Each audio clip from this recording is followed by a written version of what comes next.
예. 우리가 비전이라는 것을 얘기를 하면은 되게 거창하다 이렇게 생각을 많이 해요. 거창하고 또 이 비전이라고 하는 것이 뭔가 내가 굉장한 희생이 있어야 될 것 같고, 근데 이제 다음 주부터 저랑 함께 이 비전 스쿨이 시작이 되어지는데 아마 여러분이 생각했던 거랑은 상당히 다를 거라고 생각이 들 거예요.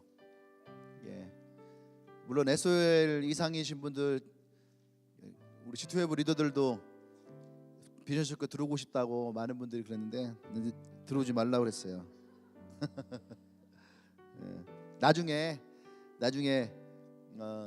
할 사람들 다 하고 그 다음에 리더들은 또 원퍼퍼 리더들은 그 뒤에 그때 시간이 되면 내가 허락이 되고 그때가 되면 그때 하도록 하겠습니다. 너무 서운해하지 말아요. 예.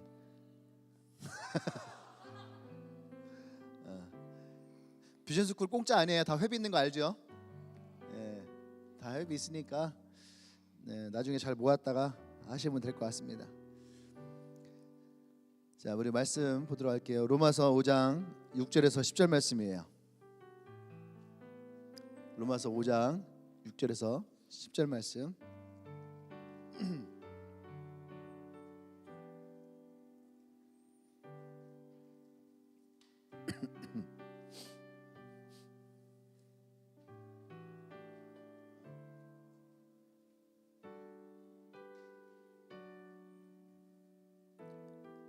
제가 한 절 여러분 한 절 돌아가면서 봉독합니다. 우리가 아직 연약할 때에 기약대로 그리스도께서 경건하지 않은 자를 위하여 죽으셨도다.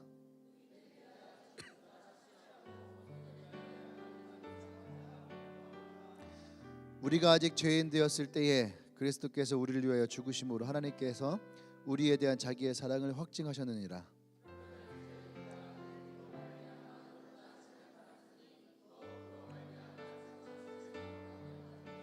같이 곧 우리가 원수 되었을 때에 그의 아들을 죽으심으로 말미암아 하몬과 화목하게 되었은즉 화목으로 된 자로서는 더욱 그의 선언하심을 말미암아 구원을 받을 것이니라.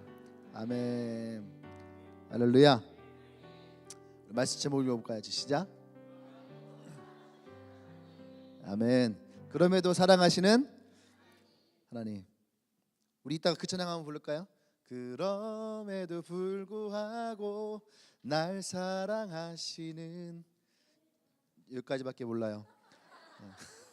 나머지는 나중에 이따가 은혜가 되면 하는 거고 안 되면 마는 거고. 제목이 그럼에도 사랑하시는 하나님. 이 찬양 이 말씀을 이렇게 오늘 우리가 너무 잘 아는 말씀이죠. 우리가 연약할 때 하나님께서 우리를 사랑하셔서 그 하나님의 사랑을 우리에게 확증하시는 것으로 예수님을 우리에게 보내주셨다라고 하는, 아멘. 예, 그 말씀이에요. 그 말씀인데 제목이 그럼에도 사랑하신 하나님이라고 하는 이 말씀 붙였던 것이 뭐냐면, 이 말씀을 읽다 보니까 사랑받지 못하고 사랑받을 자격도 없고 또 하나님의 사랑에서 벗어나기도 하고 또 하나님의 사랑에서 등진자인 것처럼 살아왔던 사람들도 하나님은 단 한 번도 그 사랑에서 우리를 놓으신 적이 없더라는 거예요. 예. 그래서 이 말씀을 보면서 진짜 하나님은 그럼에도 사랑하시는구나. 마치 탕자가 아버지 집을 떠나서 그 아버지의 재산의 절반을 다 탕진하고 거지된 꼴로 돌아왔을 때도, 그때에도 그 아버지가 탕자를 보고 달려가서 그를 끌어안고 새 옷을 입히고 반지를 새로 끼워주고 신발을 새롭게 하고 또 그를 위해서 또 잔치를 하는, 그 인간적으로 모습을 보면은 그런 자식은 어떤 자식이에요? 아주 나쁜 자식이죠. 옛날 우리 어른들이 이게 뭐 후리아 뭐 어떤 아주 나쁜 자식이죠. 근데 그럼에도 그 아버지는 그 아들을 그렇게 사랑하더라는 거죠. 예. 그런 아버지의 사랑을 이 한 해를 지나오면서 고백이 되어지는 것 같아요.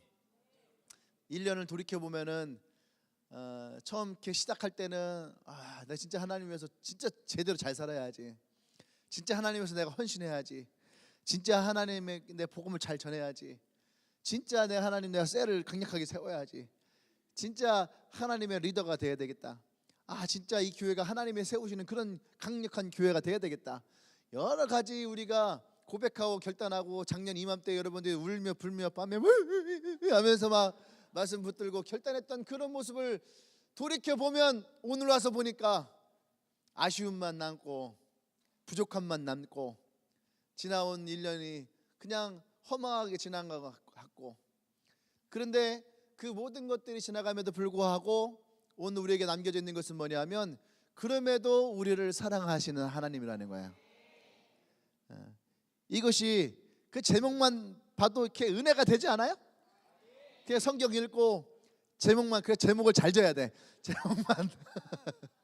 어제 저녁에 은희가 슬그머니 와갖고 묻더라고요. 오늘 설교 제목이 뭐냐 이거죠. 그래서 아직 설교 제목은 정하지 않았다. 근데 아마 그럼에도 사랑하시는 하나님이 되지 않을까. 그 제목 그대로. 이 제목이 저에게는 어젯밤에 그냥 은혜가 되더라고요. 이 제목만으로도. 여러분들에게도 제목만으로 은혜가 되길 원합니다. 할렐루야. 에베소서 3장 18절과 19절에 이런 얘기가 있더라고요. 능히 모든 성도와 함께 지식에 넘치는 그리스도의 사랑을 알아. 그 넓이와 깊이와 높이와 깊이가 어떠함을 깨달아 하나님의 모든 충만하신 것으로 너희에게 충만하게 하시기를 구하노라. 할렐루야.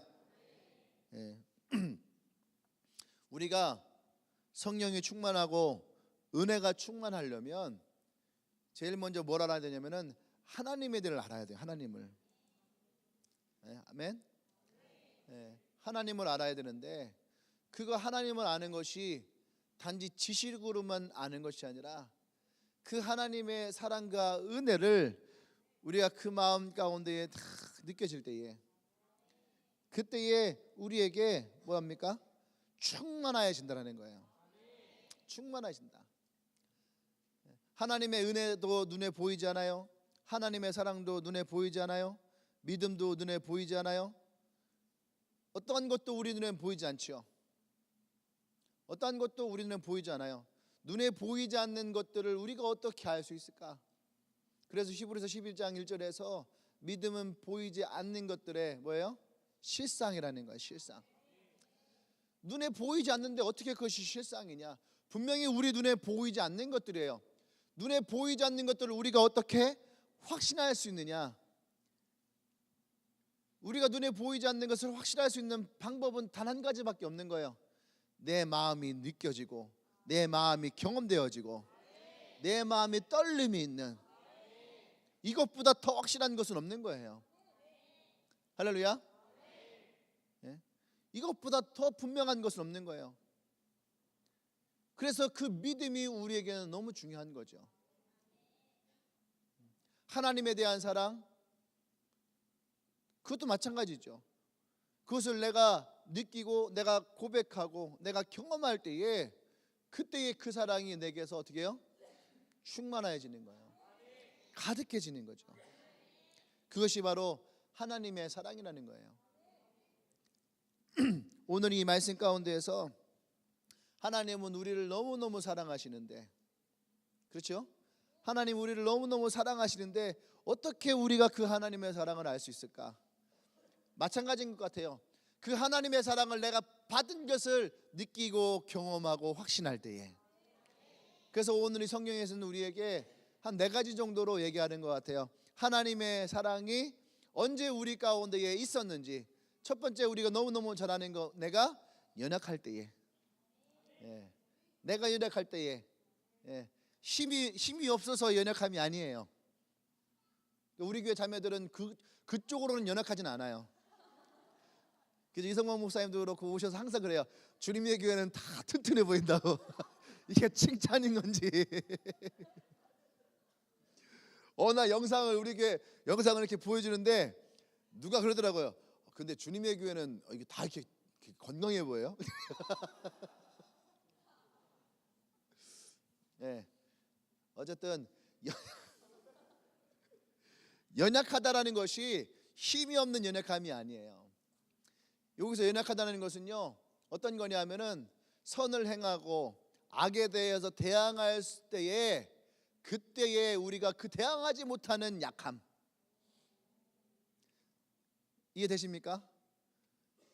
내가 하나님 안에서 악에 대해서, 죄에 대해서, 상처에 대해서 대항하고 그것에 대해서 내가 이기려고 하는데 그 대항하지 못할 때의 그 약함, 미워하고 원망하고, 분명히 우리는 사랑하고 용서해야 되는데 분명히 하나님의 사랑과 용서를 안 함에도 불구하고 내 마음 가운데에 미움과 원망이 나올 때에 그것을 내가 나도 모르게 미워하고 있고 나도 모르게 원망하고, 우리가 하나님을 향해서 순종해야 되고 하나님을 따라야 되는 것도 알지만 나도 모르게 내 입에서 불신이 나오고 불평이 나오는 그때에 그것이 바로 우리의 연약함이라는 거예요.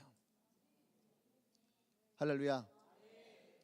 그 연약함, 다른 말로 하면 우리가 그 하나님을 온전히 따라가지 못하는 그 모습, 그러니까 우리는 하나님이 따라오질 못하고 하나님의 순종하지 못하고 하나님 말씀하신 것처럼 용서하지 못할 때에 우리에게 찾아왔던 그 정죄감과 상처들, 근데 불구하고 하나님은 우리의 그런 연약함 안에서도 나와 여러분들을 사랑하셨다는 거예요. 오늘 이 로마서는요, 예수님이 십자가에 죽으시고 시간이 흐르고 이 로마 교회를 향해서 지금 하나님의 사랑에 대해서 증언하고 있는 거예요. 이미 많은 시간들이 지나갔다는 얘기죠.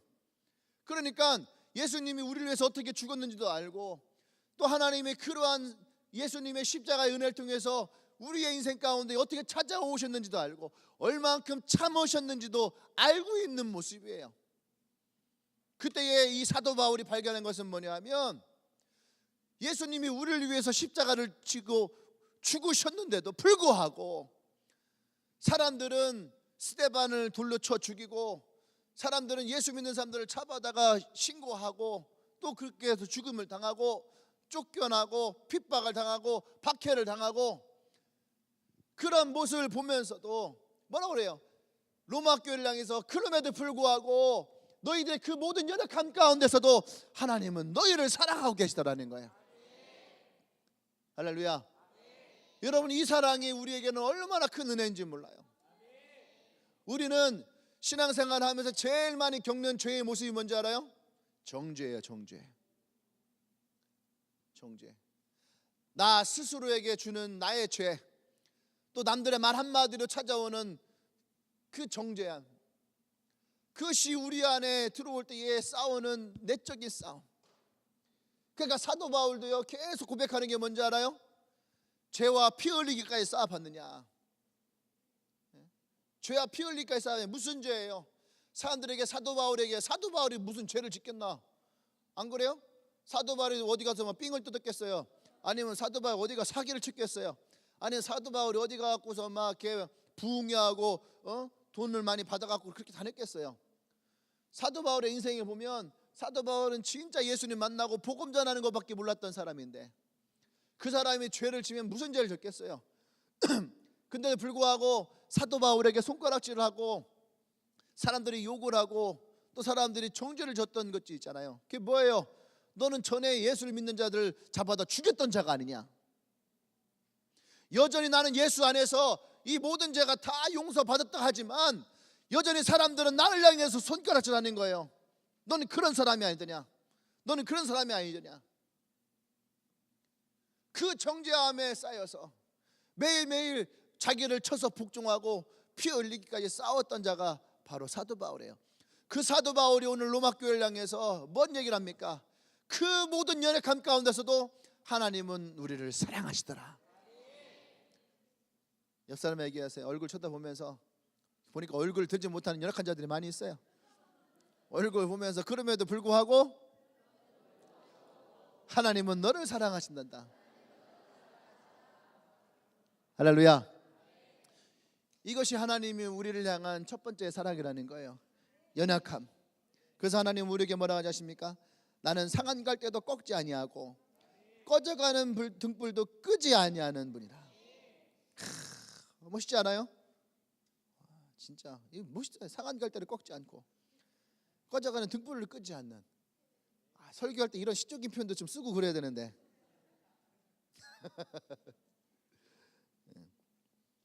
하나님의 사랑은 우리가 연약할 때에도 변함이 없더라는 거예요. 사람들은 내가 조금만 하나님에게서 멀어져도 하나님은 나를 밀치는 것처럼 생각하고, 내가 하나님께 조금만 죄를 져도 그런 하나님은 나를 미워하시고 싫어하시는 것처럼 느껴지죠. 그게 뭐예요? 그게 바로 정죄예요. 그게 바로 우리의 연약함이에요. 근데 하나님은 우리가 연약할 때에도 나와 여러분들을 사랑하신다는 거예요. 할렐루야. 그래서 우리에게 너무너무 잘하는 말씀이 로마서 8장 26절에 있잖아요. 이와 같이 성령도 우리의 연약함을 도우시나니. 그냥 연약한 자를 그냥 두시지 않는다는 거예요. 성령이 그런 나의 그런 이런 연약한 자도 도우신다는 거예요. 연약한 자의 특징이 뭐예요? 나오잖아요. 빌바를 알지 못하더라. 기도를 해야 되는데 무슨 기도를 어떻게 해야 될지를 모르는 거예요. 그러니까 보세요. 정죄감에 쌓여있는 사람들, 하나님과 좀 멀어졌다는 사람들의 특징이 뭐냐면 기도를 할 줄 모르는 거예요. 기도하는 것이 힘들어요. 왜? 기도 자체가 그들에겐 정죄감을 빌려오는 거야. 사단은 그런 사람들에게요, 기도 자체를 정죄감. 야, 네가 그렇게 죄를 짓고 네가 여기 와서 뻔뻔하게 기도할 수 있겠어? 그러니까 사람들이 어떻게 해요? 기도하는 것을 이렇게 멀리하는 거예요. 또 어떻게 야 이런 네가 교회에 자주 오면 되겠어? 그러니까 어떻게 해요? 교회를 멀리하는 거예요. 그냥 겨우 그냥 주일날 어떻게 예배 한 번만 이렇게 참석하고, 그것도 어떻게 저 뒤쪽에 앉아갖고 이렇게 뒤쪽에 앉은 자들이요? 뒤쪽에 앉거나 사이드에 앉거나 다 경험해 본 거잖아요. 또 저 위에 증층에 앉거나 이런 영적인 이런 연약함이 있잖아요. 그러면은 요 앞과도 멀리 있는 거예요. 예? 여러분 그런 경험 있지 않던가요? 예? 학교에서도 레포트 안 쓰고 제대로 수업 준비 안 하면은 뻔하잖아요. 누가 맨 앞에 앉아요? 맨 뒤에 앉지. 맨 뒤에 앉을 때 어떻게 앉아요? 등치 큰 애 뒤에 앉잖아요. 어떻게 안 보이려고. 그죠? 덕현이 같은 애 하나 앉아있으면 얼마나 행복한지 몰라요. 그 아이가 나의 모든 것을 다 가려주니까.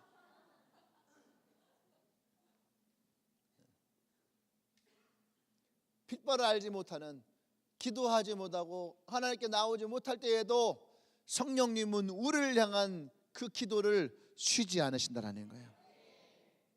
우리가 너무 잘 알고 있는 것처럼 하나님은 눈동자같이 우리를 지키시고 주무시지도 아니하시고 눈도 깜빡이지 아니하시고. 전에 제가 설교했던 거 기억하시죠? 하나님은 얼마나 우리를 사랑하시고 지키시고 보호하시기 원하는지 눈도 깜빡이지 아니하시고 우리를 지켜보고 있다는 거. 눈도 깜빡이지 않고. 이게 나의 연약함이야. 내가 여러분들 너무너무 사랑해도 나는 눈을 깜빡여야 되는. 근데 하나님은 여러분은 너무너무 사랑하시니까 이 눈도 깜빡이지 않고 사랑하신다는 거예요. 할렐루야. 그것이 주님이 우리를 향한 사랑이에요. 우리의 연약함에. 그래서 성경 우리가 뭐라 합니까? 네가 연약함을 오히려, 사도 바울은 자신의 연약함을 오히려 기뻐했다는 거예요. 왜냐하면 내 연약함 안에서 하나님은 강하게 역사하시니까. 그래서 우리는요 그 연약함 때문에 하나님 앞에 더 나와야 되는 거예요. 주님, 내가 이런 연약한 자입니다. 그때 하나님은 그 연약한 자를 들어서 강한 자를 부끄럽게 하시는 거예요. 할렐루야. 여러분, 나의 연약함을 부끄러워 여기지 말아요. 그렇다고 여러분 나는 연약하잖아 하면서 연약함을 자랑하는 건 아니에요. 이해되시죠? 뭐 하기만 하면 난 연약해요, 난 못해요, 이런 것이 아니라, 연약함을 자랑하는 것이 아니라 연약함을 부끄럽게 여기지 않고 그 연약함을 하나님께 고백하고 드릴 때에 그때 하나님은 그 연약한 가운데에 강함으로 역사할 줄 믿습니다. 아멘. 또 하나 연약하면 어떤 거냐면, 두 번째 그건 뭐냐면, 우리가 경건하지 못할 때에 6절 보면, 우리가 연약할 때에 기약되어 그리스도께서 경건하지 않은 자를 위하여 죽으셨도다. 경건하지 않은 자는 뭐냐면, 우리가 경건하지 않을 때에 여기서 경건하지 않다라는 것은 앞에 있는 연약할 때와 연결되어지는 거예요. 이 경건하지 못하다라고 하는 것은 단지 우리가 하나님 안에서 타락한 사람들, 이런 것만을 얘기하는 건 아니에요. 쾌락적이다, 그런 것만 얘기하는 건 아니에요. 여기서 얘기하는 경건하지 못하다라고 하는 것은 다른 한편으로는 우리가 하나님을 더 많이 사랑하고 싶은데, 근데 그 하나님을 더 많이 따라가고 싶은데, 그 하나님을 내가 더 가까이 하고 싶은데 그러지 못하는 사람들.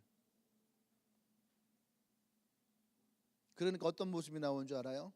외식하는 자의 모습이 나오는 거예요. 경건의 모양은 있으나 경건의 능력이 없는 자들, 외식하는 자들.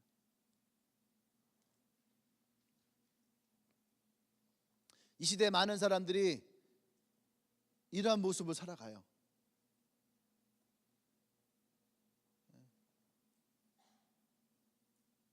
경건의 모습만을 지니고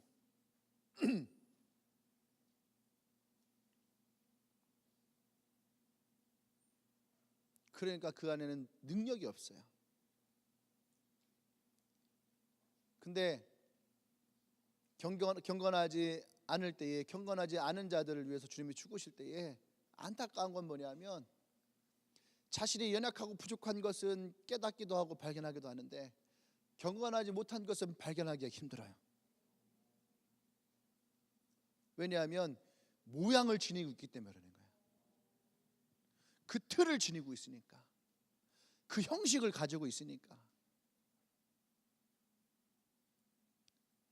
그러니까 이것을 발견하는 것이 쉽지가 않아요. 여러분 그럴 때 있잖아요. 난 예배도 드리고, 난 큐티도 하고, 난 기도도 하는데, 난 전도도 하는데 왜 내 마음이 채워지는 것도 없고, 왜 내 삶이 기쁨도 없고, 왜 나에게 자꾸 불평이 나오고 불만이 나오고, 그 이유를 찾지를 못하는 거예요. 이것이 뭐예요? 이것이 경건의 모양은 있지만 경건의 능력이 없는 거예요. 그러니까 이 이유를 찾지를 못하니까 괴로운 거예요. 차라리 내가 연약하다라는 것을 인정하면 쉬워요. 그냥 무릎 꿇고 울고 기도하고 부르짖고, 그렇게 하나님께 매달리고, 때로는 내가 금식도 하고 무엇인가 방법을 찾았겠는데, 이 경건하지 못할 때에는요, 그 방법을 찾지를 못하는 거예요. 혼란스러워요. 어려워요. 그래서 그것이 더 우리에게 고통스러워요. 왜? 모양을 가지고 있으니까. 그 틀을 가지고 있고 모양을 가지고 있고 비슷한 패턴을 가지고 있으니까. 이것을 우리가 발견하고 깨달을 수가 있어야 돼요. 무엇을 우리는 이것을 찾을 수 있어요? 바리새인과 같은 모습에서 우리는 볼 수 있어야 되는 거예요.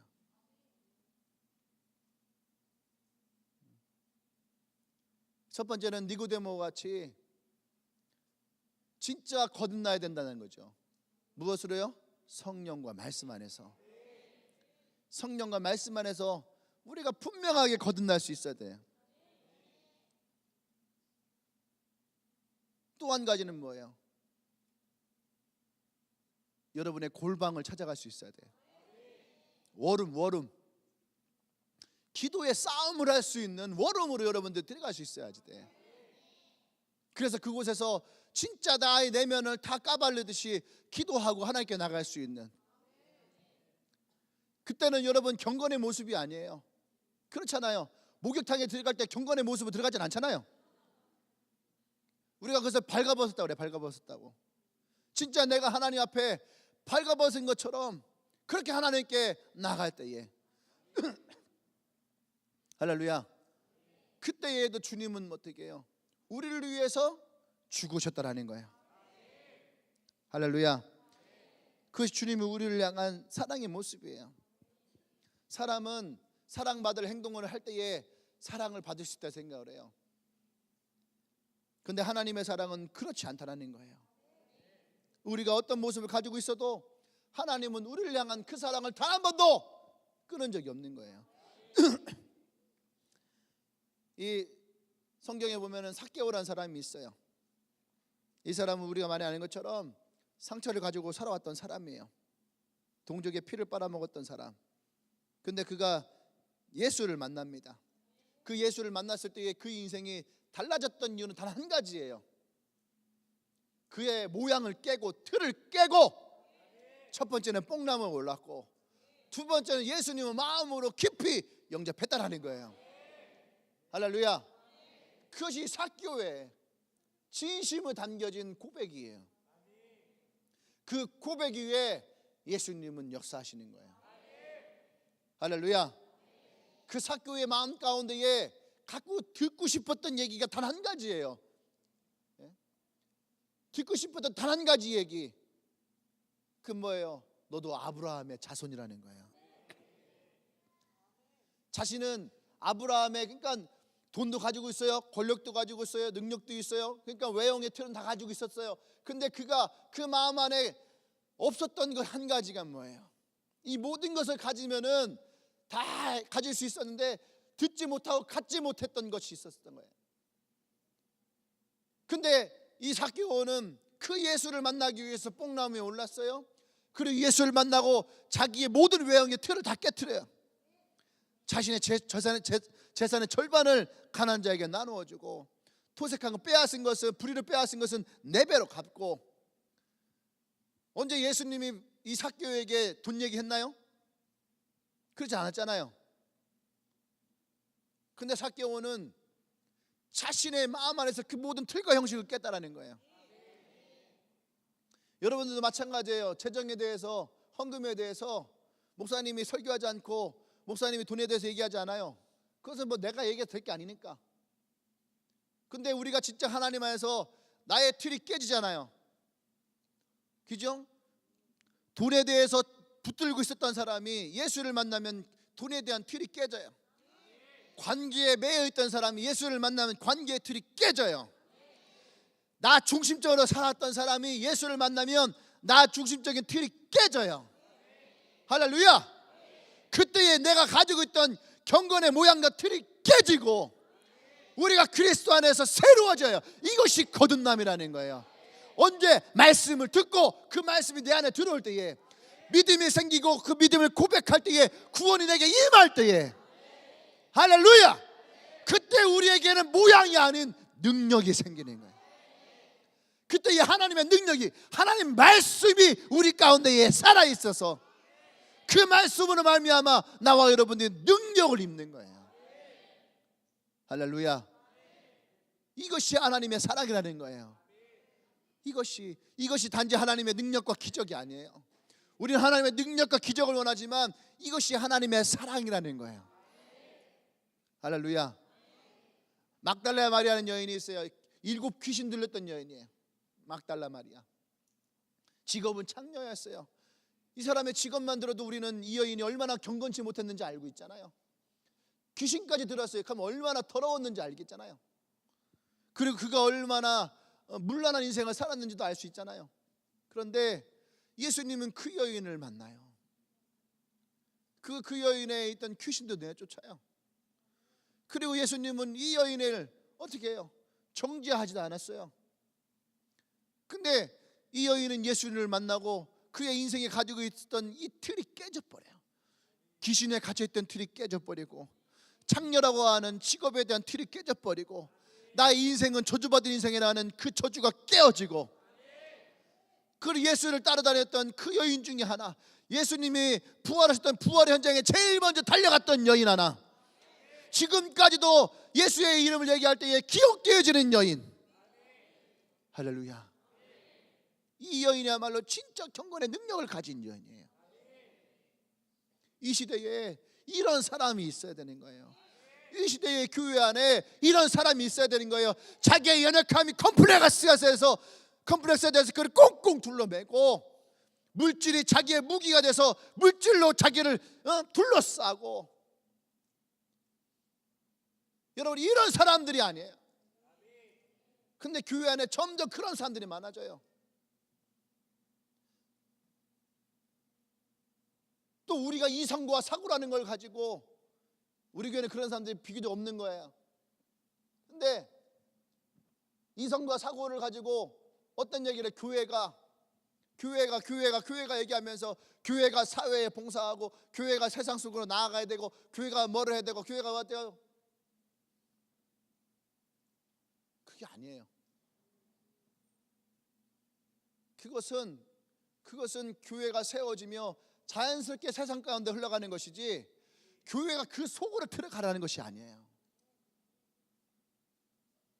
근데 그 틀이 있어요. 근데 그 틀을 가지고 새로 교회 안에 그런 틀을 가지고 들어오니까 그것이 뭐예요? 그것이 세상적인 거야. 그러니까 하나님은 떠나가는 거예요. 하나님은 없는 거예요. 그러니까 보세요. 지금 교회를 욕할 때에 보세요. 하나님은 없어요. 인권이 나오고, 안 그래요? 사회운동이 나오고. 그것은 성경적이지 않아요. 그들의 그 모양이 마치 하나님을 위한 것처럼 그것이 바리새인들의 모습이에요. 대중들의 인기를 얻고 대중들의 지지를 얻고. 어떤 한 교회가 우리는 헌금 없는 주일을 합니다. 그분은 나보다 더 많이 배웠고 그분은 나보다 우리 교회보다 훨씬 큰 교회고 그분은 나보다 훨씬 더 잘날지 모르지만 한 가지 분명한 것은 그분이 무슨 마음으로 그런 말을 했는지 모르겠지만 그 교회가 어떤 마음으로 그런 걸 하는지 모르겠지만 분명한 한 가지는 그건 예배는 아니에요. 하나님께 드려지는 제사는 반드시 제물이 있어요. 예물이 있어요. 그것이 예배예요. 제사장이 그냥 가지 않았다는 얘기예요. 그 백성들을 향한 제사를 지낼 때에 제사장은 결코 그냥 가지 않았다는 얘기예요. 그러니까 매스컴에서는 뭐라고 해요? 이 시대에 그래도 썩지 않은 교회는 있구나. 헌금하지 않는 것이 썩지 않은 교회예요? 이게 얼마나 잘못되어 있어요. 복음 전하지 않는 것이 썩은 것이지 예수가 드러나지 않는 것이 썩은 것이지 하나님 역사하지 않는 것이 썩은 것이지 헌금을 하지 않은 것이 어째 썩지 않은 교회가 되어지는 거예요. 그것이 경건의 모양만 있는 거예요. 대중의 인기를 얻고 나는 그것에 대해서 분노하고 나는 그것에 대해서 비판하지만 오늘 성경에서는 하나님은 그러한 교회도 그러한 사람도 사랑하신다는 거예요. 그러니까 하나님의 사랑이 얼마나 큰지 몰라요. 나의 작은 소견과 나의 좁은 마음으로는 진짜 막 쫓아가고서 막 때려 부수고 싶고 난 교회 세습했다고 떠들 것이 아니라 니네 교회는 프랜차이즈 아니냐고 떠들고 싶지만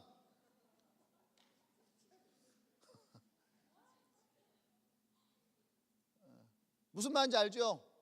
어떤 교회가 세습했다고 그렇게 떠들잖아요. 그죠? 여러 가지 이게 그런 건 우리 다 넘어가 버리고 그 비판의 중심에 선 교회가 있는데 거기는 한 이름을 가지고 교회들이 막 생겨나요. 우리 노예인데 그건 프랜차이즈밖에 되지 않는 거예요.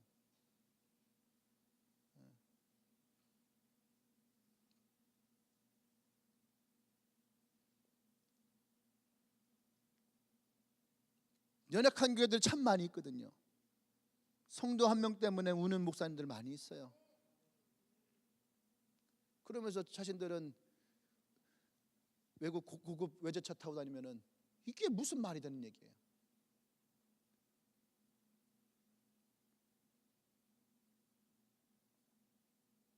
우리가 구해야 될 것은 모양이 아니죠. 대중의 인기를 얻는 것이 아니에요. 초대교회로 돌아가자 할 때에 그들이요 초대교회를 향해서 초대교회 입맛에 맞게 로마를 향해서 예수를 증언하지 않았다는 얘기예요. 그들은 콜로세움에서 죽음을 각오하면서도 결코 예수의 복음을 멈추지 않았어요. 이것이 능력이고 이것이 로마를 정복했고 이것이 전 세계에 복음이 전해졌던 능력이에요. 할렐루야. 우리에게서 이 능력이 사라져버리면, 하나님의 이 사랑이 사라져버리면 우리는 모양만 지닌 사람이 되어지는 거예요. 그런데 오늘 성경에서는 분명한 것은 경건하지 않은 자를 위해서 죽는 것은 쉽지 않다고 했어요. 근데 주님은 이러한 자를 위해서 죽으시고 이러한 자를 사랑하셨다는 거예요. 아멘. 세 번째는 죄인을 위하여 죽으셨다는 거예요. 우리가 아직 죄인 되었을 때에, 8절, 우리가 아직 죄인 되었을 때에, 이 죄인 됐다는 말에 우리는 참 많은 공감을 합니다. 죄라는 말에 참 많이 공감해요. 돌이켜보면 우리는 수많은 죄를 졌잖아요. 돌이켜보면 우리는 죄 가운데 살아왔던 인생 같잖아요. 그래서 우리가 죄인 되었을 때에, 그래서 은혜가 돼요. 그래서 이 말씀만 나와도 우리는 눈물이 흘러요. 우리가 아직 죄인 됐을 때 이건 얘기만 나와도 나는 너무너무 차가져요. 근데 우리가 아직 죄인 되었을 때에, 그때에도 하나님은 우리를 향한 사랑을 확증하기 위해서, 할렐루야, 나와 여러분들을 위한 그 사랑을 확증하기 위해서 예수 그리스도를 우리에게 보내셨다는 거예요. 이것이 나와 여러분들을 구원한 하나님의 구원이라는 거예요. 아멘. 그래서 이 죄는 단지 우리가 어떠한 물리적인 죄만을 지은 것이 아니라, 이 죄는 나와 하나님 사이를 멀어지게 했던 것, 나와 하나님의 사이를 분리시켰던 그 모든 것들을 향해서 말하고 있는 거예요. 그런데도 어떻게 합니까? 그럼에도 하나님은 우리를 사랑하신다는 거예요. 언제 우리가 가장 은혜가 되고 사랑이 되고 눈물이 나오는 줄 알아요? 우리는 누구나 다 시험에 들 때도 있고, 하나님의 사랑에서 멀리 떨어졌다 생각될 때도 있고, 또 우리는 진짜 죄 가운데 머물 때도 있어요. 그래서 내가 혼자인 것처럼, 그죠? 나 혼자인 것처럼, 세상에 오직 나만 있는 것처럼 외롭고 고독하고 죄 가운데에 눌려서 혼자 감옥에 갇혀 있는 것처럼, 그렇게 우리가 내가 그런 것처럼 여겨지고 살아갈 때가 있어요. 그런데 어느 날 하나님의 사랑과 하나님의 은혜를 깨닫고 발견할 때에, 그때에 하나님이 나의 뒤에서 날 보호하고 있는 거예요. 내가 널 지켜줄게. 노래가 잘못 나왔어, 미안해. 하나님이 나의 뒤에서 나를 탁 보호하고 있는.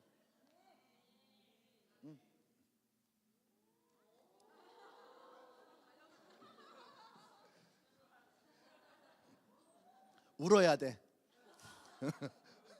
안 울면 내가 때려서 울려줄게. 대부분 사람들이, 여러분 그렇잖아요. 우리가 죄를 지었을 때에, 다시 말해서 내가 하나님과 멀어졌다 느낄 때에 외로워요. 당연히 외롭지요. 우리의 영적인 이 마음의 빈 공간은 오직 하나님으로만 채울 수가 있는데, 그 하나님으로부터 멀어졌으니까 외롭지요. 그러니까 어떤 사람들은 술로 채우고, 어떤 사람들은 게임으로 채우고, 어떤 사람은 미친 듯이 돈을 벌어서 그 돈으로 채우려고 하는 사람이 있고, 어떤 사람들은 여행을 다니면서 그 힐링이라는 것으로 채우려고 하기도 하고, 수많은 것도 채우려 하지만 결국엔 내가 이 제자리에 돌아왔을 때에는 그 허전함은 그대로 있는 거예요. 그때의 이런 외로움과 고독함과 싸웠죠. 그런데도 불구하고 이것을 이겨내지 못해요. 그러면 더 깊은 수렁에 빠지거든. 근데 어느 날 그 하나님의 사랑이 나와 함께, 그 하나님 나를 떠나지 않고 나를 이렇게 보호하고 있었다라고 하는, 다른 어떤 것들로부터 보호하고 있었다는 것을 내가 느낄 때, 그때 우리의 시선이 이렇게 살짝 돌아오거든요. 그 시선이 살짝 돌아올 때에 그때 깨닫는 게 뭔지 알아요? 하나님이 내 옆에 계셨구나. 우리가 누구라도 다 할 수 있었고, 어릴 때부터 배워왔었고, 지금도 할 수 있는 것인데, 근데 우리가 이 죄라고 하는 것에 묶여 있으면 이것을 볼 수가 없어요. 왜? 죄가 나와 하나님의 사이를 가로막았기 때문에. 그 어떤 것으로 이 눈을 가로막았기 때문에. 근데 하나님은 오늘 말씀에 마찬가지잖아요. 우리가 죄인 되었을 때에도 하나님은 오히려 지금도 내가 너를 사랑하고 있다는 것을 확증하기 위해서, 지금도 하나님은 오히려 더 그 사랑을 확인해 주고 싶은 거야. 그것이 하나님의 사랑이라는 거야. 할렐루야. 우리가 이 사랑을 깨닫기도 해야 되지만 우리가 이 사랑을 마음으로 느껴야 돼요. 사단은 지금도 끊임없이 우리에게 얘기합니다. 너는 죄인이야. 너는 죄인이야. 끊임없이 우리에게 나의 귀에, 나의 마음에 계속 이 마음을 심어줘요. 어떻게 하든지 그 하나님의 손을 놓게 하기 위해서, 어떻게 하든지 그의 시선이 하나님에게서 떠나가도록. 꿩이란 놈이 있어요. 꿩을 사육할 때에 어떻게 사육하냐면 꿩의 시야를 가려요. 이렇게. 그러니까 꿩은 옆을 보질 못해요. 그러니까 꿩을 사육하니까 꿩이 날아가지도 않아요.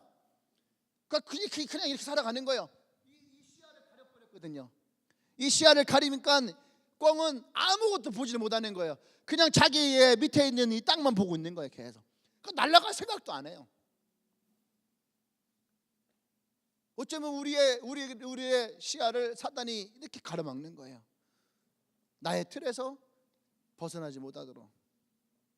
근데 주님은 그 틀을, 그것을 깨트리기 위해서 나와 여러분들을 위해서 십자가를 치셨다라는 거예요. 할렐루야. 아멘. 이것이 나와 여러분들을 위해서 주님이 십자가에 치신 거죠. 이슬람 조직을 뭐라 하죠? IS는요 자살 테러를 할 사람들이, 수많은 사람들이 준비가 돼 있대. 누굴 위해서 죽을까요? 그들이 믿는 알라신을 위해서. 알라신을 위해서 여자든 남자든 어린이든 노인이든 상관없이 언제든지 폭탄을 가지고 그냥 뛰어들어서 죽을 준비가 되어 있는 많은 사람들이 있어요. 그런데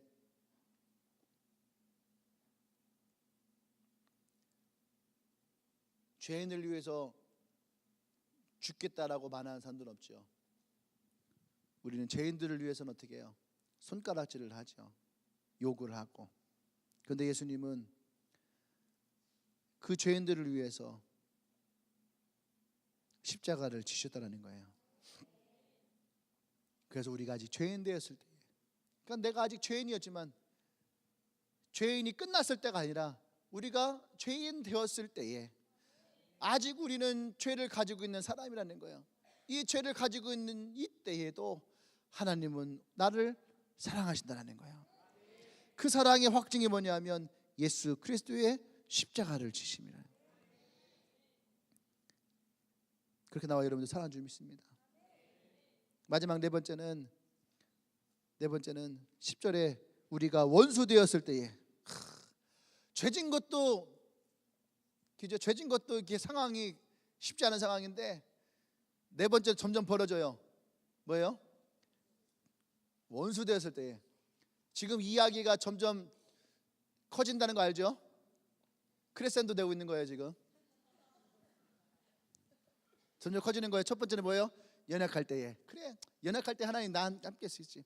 경건치 못할 때에. 경건치 못할 때도 뭐 그럴 수 있지. 세 번째, 죄인 되었을 때에 눈물이 살짝 날 수 있어요. 네 번째, 우리가 원수 되었을 때에. 원수 됐다라는 말은 뭐예요? 건너지 못할 강을 건넌 거야. 야, 너 여기서 칼 뽑으면 나랑 원수 되는 거야. 나랑 등지는 거야. 할 때에. 그죠? 너 여기서 한 발짝만 더 가면 이제 나는 끝이야. 나랑 원수 되는 거야. 그럼 드라마 보면 항상 딱 멈추죠. 딱 멈추고 거기까지. 이제 네가 거기서 한 발짝만 더 가면 나랑은 끝이야.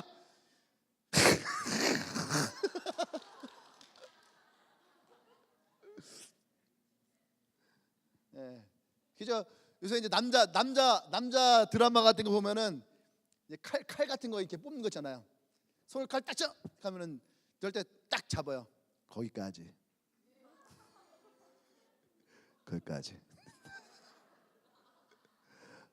뽑으면 뒤진다.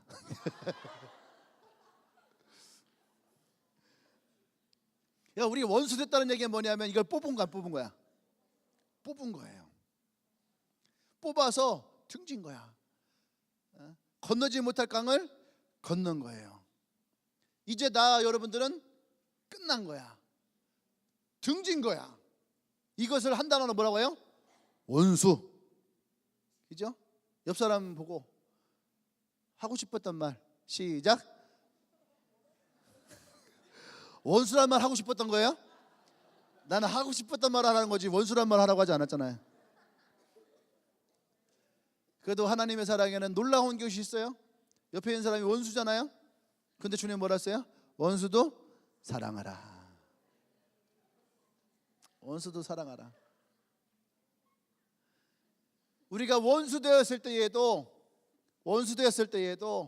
어떻게 했다고요? 사랑했다라는 거예요. 원수 됐을 때라도. 이것이 참 쉽지 않은 거예요. 근데 예수님은 십자가를 지시고 자신의 욕구를 찔르는 사람에게 다 뭐라고 했어요? 많이 먹었다 이거. 네가 가라. 이거 되게 심각한 얘기인데, 옆구리를 푹 찔렀을 때에도 예수님은 뭐라고 하셨어요? 하나님, 지금 이 사람이 무슨 짓을 하는지 무엇을 하는지 알지 못합니다. 이 사람 용서해 주십시오.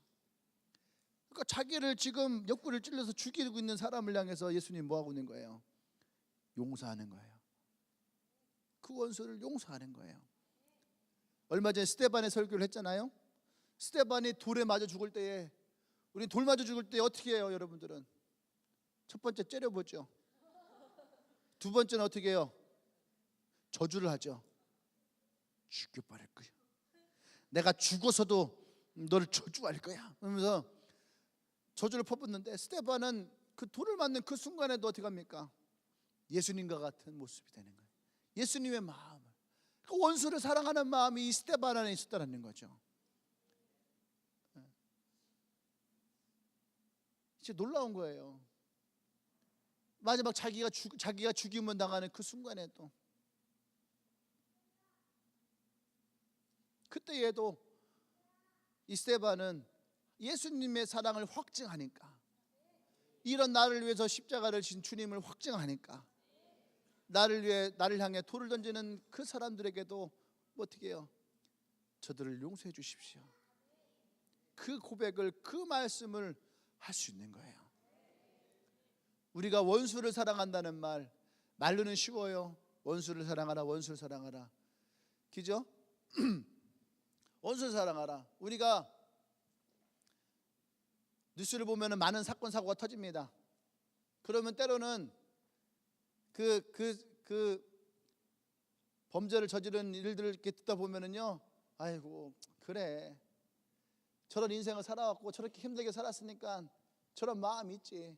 아이고 어떡하냐, 불쌍해서. 그런 마음 품을 수 있지요. 안 그래요? 그런 마음 품을 수 있어요. 예전에 드라마 중에 그런 거 있어요. 드라마 중에 내가 형사야. 형사고 범인이 있어요. 범인을 잡아야 되는 거예요. 놓쳤어요. 풀어졌어요. 그러면서 얘기한 거, 아유 저런 나쁜 놈들은 잡아야 되는데 저런 거 풀어주네. 아유 어떡하지, 저 잡아야 되는데 하고 그냥 지나갔어요. 근데 어떻게 돼요? 그 다음에 자기 자식이 죽은 거예요, 그 범인한테. 그러니까 어떻게 해요? 눈이 뒤집혀 버려요. 우리는 남들에 대해서는 그렇게 긍휼함을 느낄 수 있어요. 불쌍하기도 하고 그런 인생에 대해서 동정하기도 하고. 근데 그 사람이 나의 가족을 해치고, 그 사람이 나의 돈을 뺏고, 그 사람이 나를 망가지게 해. 그럼 우리는 어때요? 우리도 눈이 뒤집어지겠지. 그게 뭐예요? 그게 바로 원수예요. 근데 예수님은 자신에게 돌을 던지고 자신에게 침을 뱉고 자신을 십자가에 못 박고 자기를 옆구리에 찔렀던 그 사람들 향해서도 예수님은 사랑하셨다는 거예요. 그러한 그들도 사랑하셨는데 오늘 이 말씀에서 너희가 나를 향해 등을 치고 너희가 나를 부인한다 할지라도 내가 어떻게 너희들을 향한 이 사랑을 멈출 수 있느냐는 거예요. 우리가 원수 되었을 때에도 하나님은 우리를 향한 그 사랑을 한 번도 멈춘 적이 없다라는 거예요. 할렐루야. 그래서 예수님이 오늘 이 10절의 말씀에서는 그것을 무엇으로 얘기합니까? 예수 그리스도의 보혈로 나와 여러분들이 화목하게 되었더라는 거예요. 할렐루야. 이것이 진짜 우리가 주님 안에서 구원받은 주님의 사랑.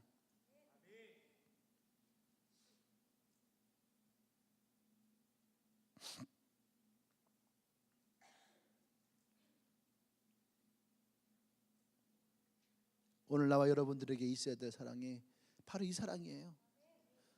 하나님이 나와 여러분들을 향한 이 끊임없는 사랑, 영원한 사랑, 끊을 수 없는 사랑. 그럼에도 불구하고 나와 여러분들을 사랑해 주시는 그런 하나님의 사랑을 오늘 2017년도 마지막 예배 때에 여러분과 함께 나누고 싶었어요. 하나님의 사랑은 후회도 있고 원망도 있고 또 두고 온 수많은 것들에 대한 아쉬움이 있지만 하나님의 사랑은 오늘도 우리를 향해서 여전히 뜨거우시고 2018년도에도 여전히 나와 여러분들 향한 하나님의 사랑은 계속 되어주고 있는, 우리가 그 사랑 안에 있기를 원합니다. 그 영원하신 사랑 안에 있기를 원합니다. 나의 모습이 어떠하든지 그런 내 사랑, 그런 내 모습 가운데 있는 그 하나님의 사랑을 신뢰하기를 원해요. 할렐루야. 우리 함께 찬양하십시다. 그럼에도 불구하고 나를 사랑하시는 주님, 우리가 아직 죄인되었을 때에 그리스도께서 우리를 위하여 죽으심으로 하나님께서 우리에 대한 자기의 사랑을 확증하셨던 사랑, 하나님의 사랑은 하나님의 영을 받지 아니한 사람은 그 어떤 것도 흉내낼 수가 없는 거예요. 어떻게 우리가 원수를 사랑할 수가 있어요? 스데반이 예수 그리스도의 마음을 품었듯이 우리가 하나님의 마음을, 성령이 우리 안에 있을 때에 우리도 연약한 자를 도울 수 있고 경건치 못한 자에게 손을 내밀 수 있고 죄인들에게 복음을 전할 수 있고 원수도 사랑하고 안을 수 있는 거예요. 이것이 물론 쉬운 것이 아니에요. 그래서 우리가 예수 그리스도의 복음 안에 분명히 있어야 될 모습인 거죠. 그래서 우리가 누군가를 용서하고 사랑하기보다 먼저는 뭐예요? 내가 하나님 안에서 용서를 받고 사랑을 받고 은혜를 받고 그럼에도 불구하고 나를 사랑하시는 그 하나님의 사랑을 확증할 수 있는 그런 나와 여러분이 되기를 원합니다. 할렐루야. 우리 함께 이 시간에 이 찬양하면서 주님의 이 사랑을 우리가 마음으로 느끼고 마음으로 고백하고 그렇게 주님께 나가십시다. 우리 함께 찬양합시다.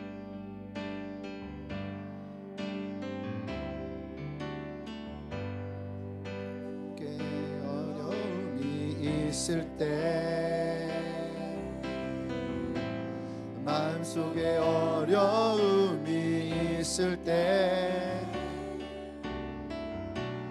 마음속에 어려움이 있을 때 주님 내게 먼저 오사 내 마음을 만지고 주님 앞에 나올 수 없을 때 나올 수 없을 때 주님 앞에 나올 수 없을 때 주님 앞에 나올 수 내가 주님 앞에 나올 수 없을 때에 주님 앞에 나올 수 없을 때 주님 날 먼저 알으시네. 그럼에도 불구하고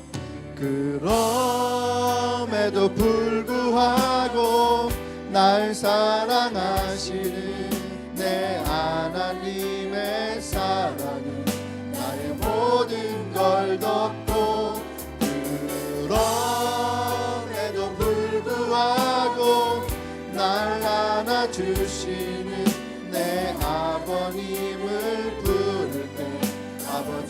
아버지라 부르죠. 그럼에도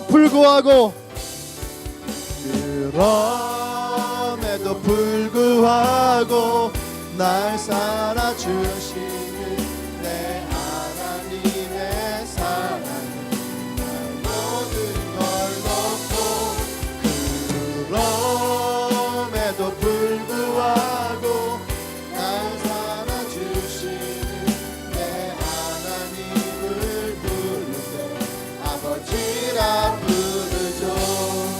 주님 앞에 나올 수 없을 때, 주님 앞에 나올 수 없을 때, 주님 앞에 나올 수 없을 때, 주님 앞에 고개 들 수 없을 때, 주님 앞에 고개 들 수 없을 때, 주님 날 먼저 하시고, 마음속에 어려움이 있을 때에, 마음속에 괴로움이 있을 때에,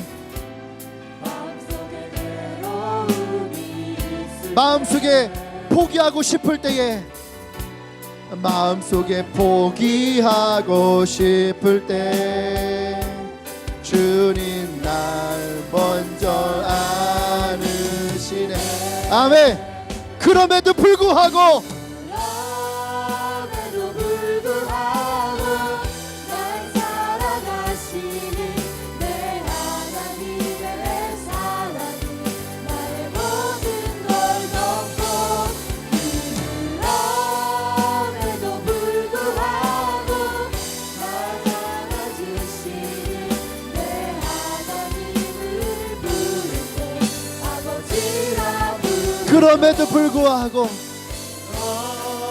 그럼에도 불구하고 날 사랑하시는 내 하나님의 사랑은 나의 모든 걸 덮고, 그럼에도 불구하고 날 안아주시는 내 하나님을 부를 때 아버지라 부르죠. 우리 함께 시간 기도할 때에 우리의 지난 모습 가운데에 내 마음에 어려움이 있고, 내 마음에 근심이 있고, 내 마음에 포기하고 싶었고, 그래서 주님 앞에 나올 수 없고, 주님의 사랑을 고백할 수 없고, 주님의 용서함을 받아들일 수 없을 때에, 그럼에도 불구하고 주님이 내게 먼저 찾아오시고, 나를 먼저 안으시고, 나를 사랑하시고, 나의 그 모든 허물을 덮으시고, 나를 안아주신 그 주님의 사랑을 우리가 기억하십시다. 그리고 오늘 시간 고백하십시다. 지난날 그 모든 순간 가운데에 함께 하셨던 주님, 지금도 그 주의 사랑 가운데에 나를 불러주신 주님, 우리가 주 한번 외치고 전심으로 고백합니다. 주여.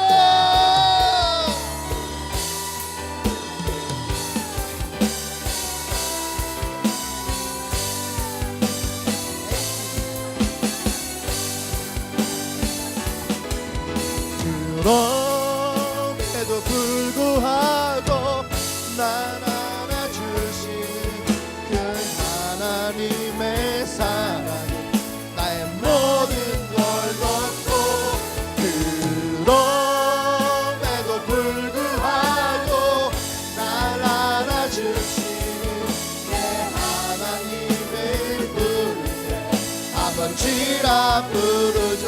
아멘. 그럼에도 불구하고 날 사랑하시는 내 하나님의 사랑은 나의 모든 걸 덮고, 그럼에도 불구하고 날 안아주시는 내 하나님을 부를 때 아버지라 부르죠. 할렐루야.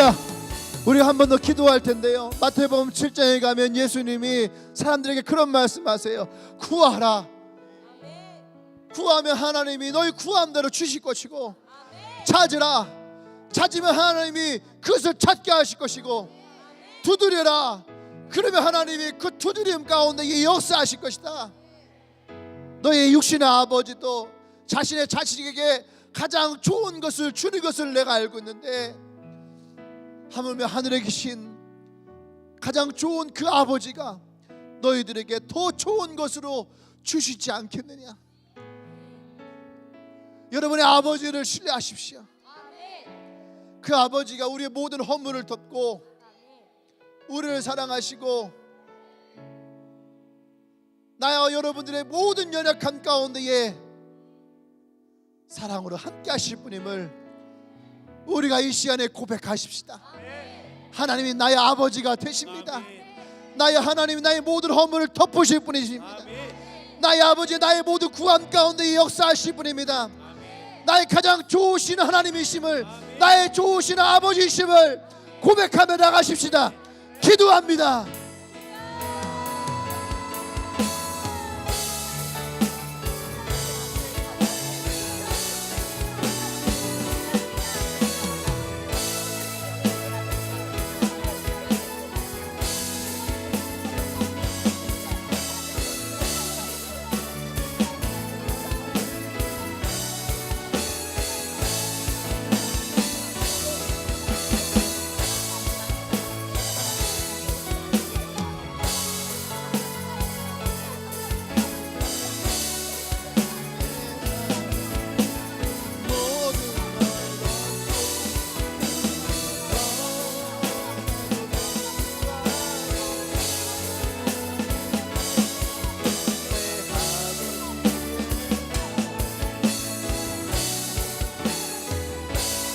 할렐루야. 그렇습니다. 주님, 그 아버지의 사랑이 우리의 인생 가운데에 그럼에도 불구하고 지금도 우리를 사랑하신 줄 믿습니다. 우리가 연약할 때에 나를 사랑하시고 그 연약한 가운데에 강함으로 역사하신 주님, 우리가 경건하지 못할 때에도 주님이 그러한 우리를 부르시고 감싸주시고 사랑하셨던 주님, 우리가 아직 죄인 되었을 때에도 예수의 십자가의 은혜와 사랑으로 우리 모든 허물을 덮으셨던 주님, 우리가 주님과 원수지며 등지었던 그때에도 단 한순간도 우리의 곁을 떠나시지 않으셨던 주님, 오늘 그 주님의 사랑이 우리 가운데에 더욱 풍성하게 있음을 고백합니다. 아버지의 사랑에,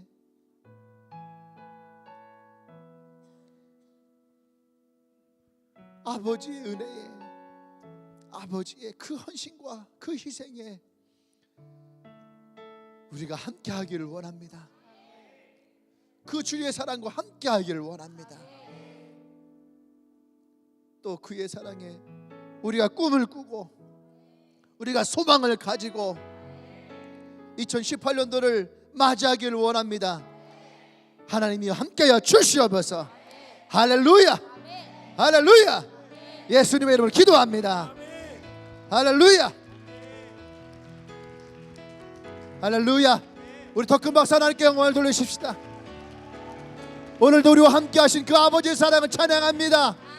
할렐루야. 아멘, 아멘, 아멘. 우리 다 같이 차례에서 일어날까요? 일어나면서 옆에 있는 분들 우리가 함께 축복하십시다. 하나님의 사랑은 당신에게 지금도 유효합니다. 할렐루야. 우리 서로 한번 안으시다. 그런 마음이 들어요. 하나님이 우리를 사랑하셨던 그 사랑의 확증이 어쩌면 옆에 있는 사람일 것이다. 그렇게 한번 쳐다보세요. 하나님의 사랑이 옆에 있는 사람이라고 생각해 보세요. 아, 이런 아이도 예수를 믿을 수 있구나. 이런 사람도 예수를 믿을 수 있구나. 그런 하나님의 사랑을 확증하시기 바랍니다. 아멘.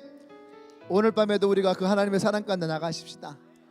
목사님 말씀을 한 명 한 명이 봤는데 진짜 하나님의 말씀이 너무나 놀랍다는 것을 다시 한번 경험해요. 그리고 여러분의 삶 가운데 2018년도 여러분의 삶 가운데에 주시는 하나님의 그 말씀을 기대하고 오늘 저녁에 다시 만나기를 원합니다. 아멘. 혹시 오늘 예배 처음 오신 분 있나요? 오늘 처음 오신 분 있으면은 환영하십시다.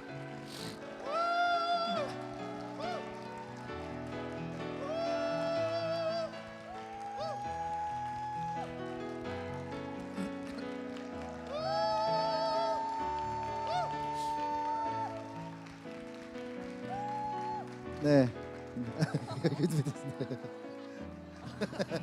괜찮아. 대부분 다 그랬어. 자, 기도할게요. 주님 감사합니다. 처음 된 자가 나중되고 나중된 자가 처음 된다 했던 주의 말씀을 기억합니다.